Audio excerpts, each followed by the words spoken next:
Hablar de corrupción, muchos lo hacen como un distanciamiento, como que no fueran parte de, y la corrupción no solamente nace en las grandes esferas, la corrupción se encuentra en todas las esferas y estratos sociales.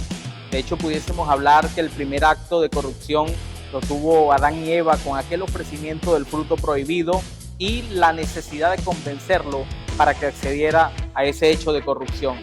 No escapamos nosotros a esa realidad. Pretender cambiarlo desde la crítica, simplemente con un señalamiento porque el gobierno es corrupto, no nos hace más ni mejores. Necesitamos cambiar, es evidente, pero como dice una campaña que un canal de televisión decía en algún momento, porque nada cambia si tú no cambias. Recordemos que los venezolanos somos lo que queremos. Maravilloso eslogan que relata, que refiere lo que debería ser. Cambiar todos desde nuestro ser, desde nuestra esencia. Desde tu programa El Abogado del Diablo, ese es nuestro llamado. A cambiar, dejar de señalar, porque todos necesitamos un mejor país, por lo tanto, todos necesitamos cambiar. Hoy trataremos un tema con un gran jurista del derecho en Venezuela, el doctor Andrés Mora Martínez, quien nos desglosará un poco sobre la ley de extinción de dominio, esta que viene reflejada en gran parte o concatenada con la ley de delincuencia organizada y financiamiento al terrorismo. Esperamos sea de gran ayuda y conocimiento para todos ustedes. Muchísimas gracias. Este video es patrocinado por NASCAR Autos, ventas y consignación de autos. Serenos Ávila, seguridad privada. Maquila Industrial, mantenimiento en aires acondicionados. Hola, ¿qué tal? De nuevo acá en el programa más super archi mega hiper extra macro requete recontra ultra demasiado espectacular del derecho en Venezuela. En esta ocasión nos acompaña un profesor, maestro insigne del derecho en Venezuela, el profesor Andrés Mora Martínez, conferencista internacional en más de 17 países de Iberoamérica, quien ha ilustrado, ha llenado de la sapiencia del derecho a América Latina. Y es un honor para nosotros contar con su presencia en nuestro programa. Profesor Andrés, gracias. Bienvenido. Gracias. Para mí es un honor estar con ustedes, acompañándolo en este insigne programa que llevan y siempre la academia por delante, la ciencia jurídica. Correcto, es así. Hoy nos ocupa el tema de una ley que está recién salida del horno, la ley de extinción de dominio, y precisamente es el profesor que nos va a ilustrar sobre todo el contenido de esta ley. Profesor, específicamente, ¿qué abarca esta ley? ¿Qué comprende esta ley de extinción de dominio? Bueno, lo primero que hay que decir que esta ley tiene una naturaleza jurídica, no es un invento del legislador venezolano, nace inclusive de las Naciones Unidas. Hablemos un poco del derecho comparado. Muchos países de Iberoamérica inclusive tienen más de 20, 30 años con este tipo de ley de extinción de dominios. Obviamente en Venezuela nace el 28 de abril del presente año. Lo que busca es recuperar esos bienes que han sido adquiridos producto de actividades ilícitas. Cuando hablamos nada más de delitos, al principio de legalidad, no es solamente eso, porque una actividad ilícita puede ser un profesional de un área del saber que no reporta los impuestos generados a las arcas del Estado, usa ese dinero que pertenece al Estado a consecuencia de un impuesto y adquiere cualquier tipo de bien. Entonces, obtuvo ese bien de manera ilícita. ¿Cometió delito? No, quizá hay una sanción administrativa, pero sí lo obtuvo ilícitamente, no a consecuencia de un delito, pero sí de una actividad ilícita. Entonces, esas actividades ilícitas abarcan muchísimas cosas, por eso es el nacimiento de esta ley de extinción de dominio. Ok, ¿y qué tribunales son los que tienen la competencia en este momento para tratar los delitos que abarca la extinción de dominio? Sí, mira, aquí hay algo muy importante porque la Ley Orgánica contra la Delincuencia Organizada y Financiamiento del Terrorismo tiene dos tipos penales de delincuencia organizada, como son la legitimación de capitales, la de legitimación de capitales dolosa, y en los agentes quienes tienen la posición de garante, es decir, la legitimación de capitales culposa, quienes son responsables. Nosotros como abogados somos agentes obligados. Entonces, si no cumplimos con los protocolos, podemos incurrir en el delito de legitimación de capitales. Hablar de la ley de extinción de dominio con el derecho penal son dos cosas distintas, porque la ley de extinción de dominio es un proceso de naturaleza civil que se le da la competencia a los tribunales civiles. Desde que entra en vigencia esta ley el 28 de abril del presente año, el mismo legislador estableció un lapso para que los órganos jurisdiccionales, el Tribunal Supremo de Justicia, creen los tribunales especializados en extinción de dominio. Se le delegó la competencia para que conocieran los tribunales de primera instancia civil del área metropolitana de Caracas, porque se da la creación de los tribunales de extinción de dominio con competencia nacional. Es decir, que cualquier proceso que se realice a nivel nacional, la competencia y la sede del tribunal va a ser en Caracas. En los próximos días se van a crear los tribunales especializados en extinción de dominio. Entonces, claro, quizá a algunos se le enciende la alarma cuando yo hablo de la ley orgánica contra la ley contra la delincuencia organizada y financiamiento del terrorismo sobre la legitimación de capitales. Es precisamente, se incurren delitos cuando una persona, producto de actividades ilícitas, para darle apariencia de bien, legitima el capital obteniendo bienes. Esos bienes fueron adquiridos con productos de actividades ilícitas. Ahora bien, entonces ahí es donde está el choque del derecho penal con la ley de extinción de dominio. Por eso es que hay que desligarla, inclusive la ley consagra mucho la prejudicialidad, entiéndase por esto que indistintamente que una persona haya cometido delito, delincuencia organizada, tráfico de sustancias estupefacientes y psicotrópicas, utilizó bienes para cometer el delito o los adquirió producto de la comisión de esos delitos. Ahora bien, esa prejudicialidad ya no va a existir, porque una persona que esté siendo procesada penalmente por cometer delito de delincuencia organizada y haber adquirido bienes o haberlo utilizado para la comisión del delito, va a haber un tribunal especializado en materia civil de extinción de dominio. Entonces, nosotros como abogados no podemos alegar la prejudicialidad. Épale, ¿qué es la prejudicialidad? Yo estoy siendo procesado penalmente por unos hechos donde hay una medida de aseguramiento. Si de existir una sentencia condenatoria, la consecuencia sería la confiscación de los bienes. Entonces no podemos confundir el proceso penal con el proceso civil de extinción de dominio. Entonces pudiera darse el caso que una persona está siendo juzgada penalmente, pero se le inicia otro proceso por extinción de dominio, donde un proceso de extinción de dominio no tiene que ver con el penal. Correcto. Ese es el problema que se presenta en la prejudicialidad. Ok, ahora bien, profesor, tomando en cuenta el bagaje del conocimiento que usted nos está plasmando en esta entrevista, es importante destacar lo siguiente. En principio, tal cual como el que pretende conquistar a una mujer y esta mujer muy ataviada, muy maquillada, le aparenta con una cita a ciegas que ella es la más esplendorosa, la más bella, la más ataviada, pero resulta que el día de la cita, después que habían coordinado verse, él se da cuenta que no era lo que pretendía ser en apariencia y que en el fondo es algo muy distinto. Algo así, más o menos, contempla esta ley de delincuencia organizada y financiamiento del terrorismo en relación a la legitimación de capitales. Es decir, la legitimación de capitales no es más que darle apariencia de legalidad a algo que no lo tiene, pero que en el fondo es feo. Así es. Igual que esta dama que en el fondo no es tan ataviada ni tan elegante como aparentaba ser. Ahora bien, tomando en cuenta esto, se da el proceso con respecto a los tribunales civiles, pero entremos en controversia.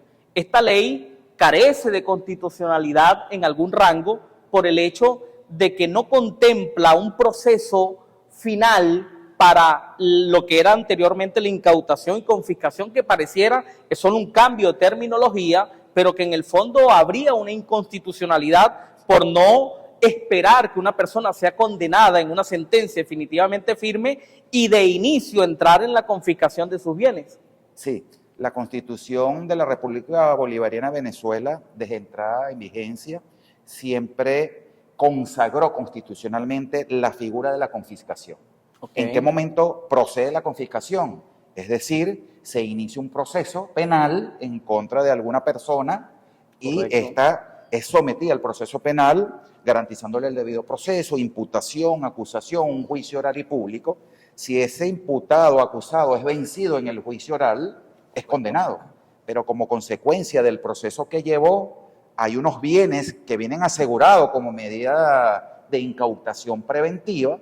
Al ser condenado y la sentencia condenatoria queda firme, entonces pasa al Estado a confiscar los bienes. Es decir, que constitucionalmente lo que se reconoce por el Estado de la confiscación es a consecuencia de la comisión de delitos. Entonces, ¿qué pasa? La ley de extinción de dominio no es un proceso penal, pero la extinción de dominio es precisamente la misma denominación de una confiscación. Muchos juristas dirán, no, pero es que esto es una extinción de dominio. Sí, pero cuando tú sometes a una persona, poseedor, propietario de unos bienes, y es condenado sobre extinción de dominio, le estás confiscando los bienes en un proceso civil. ¿Me explico? Correcto. Entonces, allí es donde entra el choque con la Constitución. La extinción de dominio tiene una naturaleza jurídica. Hay países que tienen 30, 40 años en vigencia, Colombia, pero la ley nos choca con la Constitución.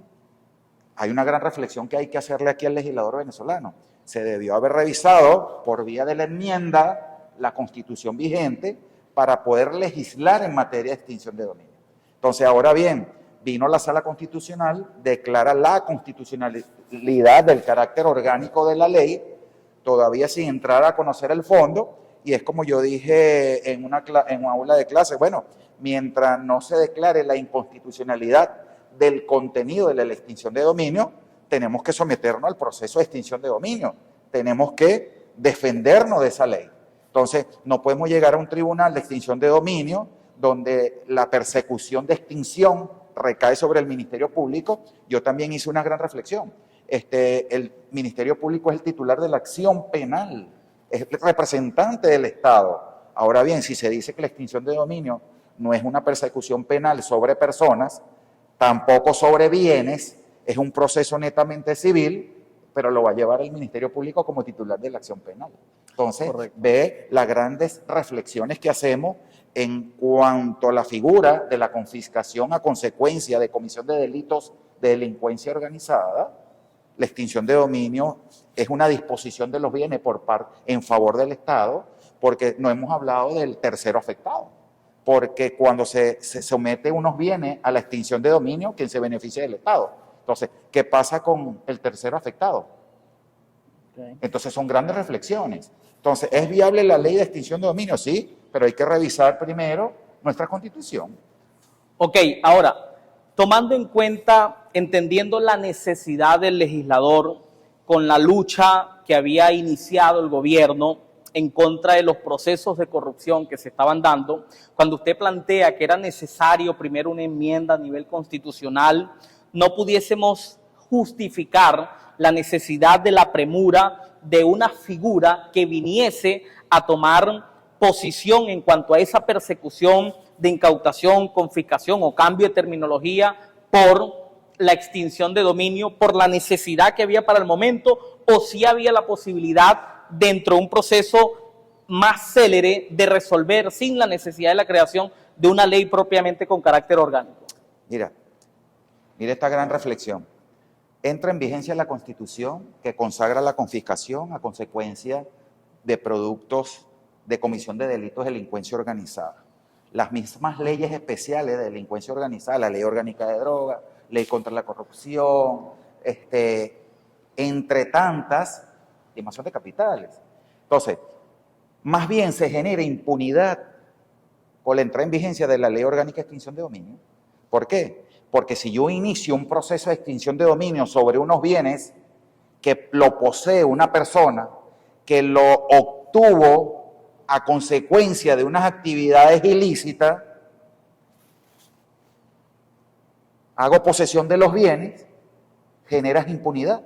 Porque si esa persona obtuvo esos bienes a consecuencia de productos de actividades ilícitas, está cometiendo delito. ¿Cuál delito? Legitimación de capitales. Y la legitimación de capitales siempre ha estado consagrada en la Ley Orgánica contra la Delincuencia Organizada y Financiamiento del Terrorismo. Otra gran reflexión.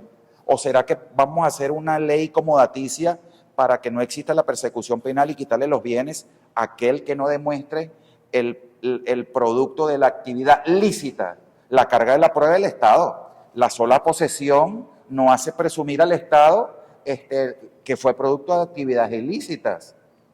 Entonces la carga de la prueba la tiene el Estado. Ahora bien, deberíamos lanzarle algunas flores a la ley de extinción de dominio porque la hemos atacado con contundencia. ¿Tendrá algún aspecto positivo la ley de extinción de dominio, profesor? Mira, es que choca con la naturaleza jurídica en cuanto a la ley orgánica contra la delincuencia organizada y financiamiento del terrorismo, en cuanto a la legitimación de capitales. Porque si nosotros leemos los dos tipos penales de legitimación de capitales, la posesión, la tenencia, el haber adquirido bienes, productos de actividades ilícitas, incurre en el delito de legitimación de capitales. Correcto. Entonces, de ahí deviene el inicio de un proceso penal. Si tú eres vencido en un juicio oral, habiéndose garantizado el debido proceso, la consecuencia es la confiscación, porque la Constitución consagra nada más la confiscación, no la extinción de dominio, porque la extinción de dominio es una confiscación de bienes, pero se le dio nombre de extinción de dominio, que en otros países se utiliza, sí, ¿es procedente la ley de extinción de dominio? Sí, como lo dije anteriormente, pero hay que hacer una revisión constitucional. Correcto. Ahora bien, ¿con qué recursos contamos los profesionales del derecho para contrarrestar estos efectos? Supóngase, me incautaron unos bienes producto de estas situaciones ilícitas. ¿Qué derecho a la defensa, qué recurso puede interponer una persona que es afectada con esta ley? Bueno, la misma ley de extinción de dominio, publicada en Gaceta Oficial en abril del año 2023, describe un juicio de extinción de dominio, pero un juicio que a mi criterio es inconstitucional, porque inclusive se pueden dictar medidas cautelares, no de coerción personal, acuérdate que es sobre los bienes, sin tú darte por enterado, te notifican para que vayas a defenderte en un tribunal especializado de extinción de dominio. Y ve, una de las reflexiones que yo hacía hace poco en unas aulas de clase, en un proceso civil existen las cuestiones previas, en un proceso penal existen las excepciones, que son ambas, que tienen un nombre distinto, pero tienen una gran semejanza, es oponerme a la persecución civil, a la acción civil, o oponerme a la persecución penal. La ley de extinción de dominio no tiene esa figura de decir, épale, me opongo a la persecución de la extinción de dominio. Hay cosas juzgadas. Ya yo fui investigado, hay una sentencia que me favorece y esa sentencia ha quedado firme. Entonces, nadie puede ser juzgado por los mismos hechos civiles, laborales, administrativos, agrarios, penales, mucho menos extinción de dominio más de una vez, la doble persecución. Entonces, no existe esa figura, el nombre que se le quiera darle al legislador, una manera de yo oponerme o que ya estoy siendo investigado.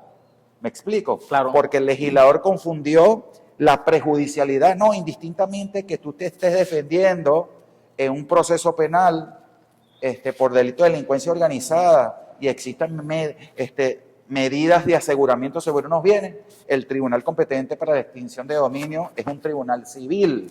Sí, pero es que se están confundiendo los términos. Entonces ve esas gran reflexiones que se hacen. Correcto. Una gran reflexión que yo hago en el día de hoy, que está bien, pero no podemos improvisar de un día para otro.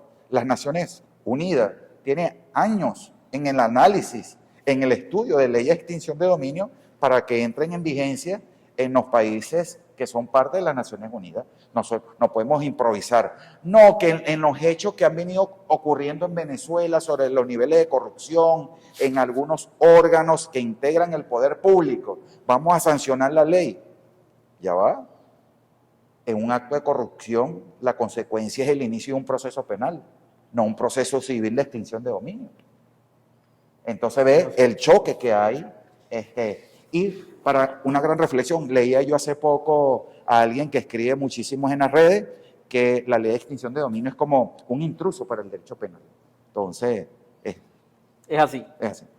¿Qué podemos esperar de la aplicación de esta ley una vez entren en vigencia los tribunales de extinción de dominio? ¿Cree que haya la posibilidad de una corrección más adelante, que haya una rectificación y se generen enmiendas para resolver esta situación, o que definitivamente se continuará con la errónea aplicación desde el punto de vista según lo que usted nos está aplicando de esta ley? Tú me decías también anteriormente, ¿qué mecanismos podemos hacer con la vigencia de la extinción de dominio?